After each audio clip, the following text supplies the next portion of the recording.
I'm here along the highway between Bow Valley and St. Helena here in Cedar County.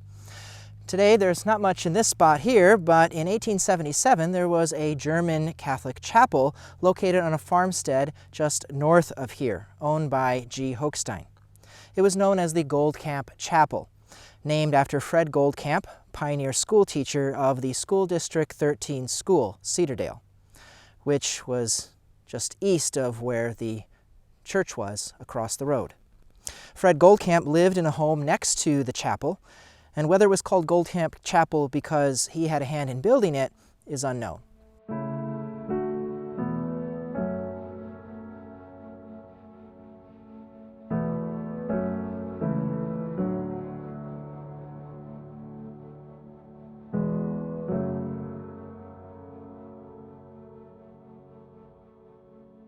The chapel was built in horse and buggy days when the churches in Bow Valley and St. Helena were a good distance away for people to travel. It was not unusual in those years to build chapels in places midway between established parishes.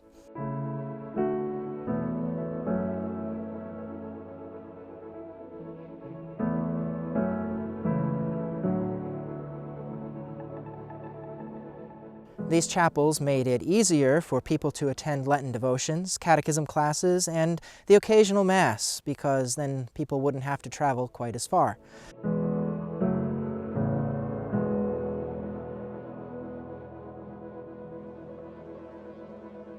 At the Goldkamp Chapel, Father Anthony Birnbach would come from Bow Valley on Wednesday mornings to say Mass, and at other times to hear confessions.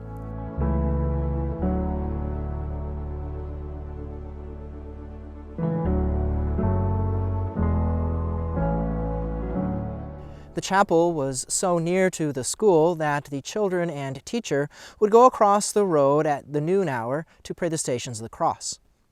The chapel was used to teach catechism and instruct children to get them ready for First Confession and Communion. It remained in use until 1924.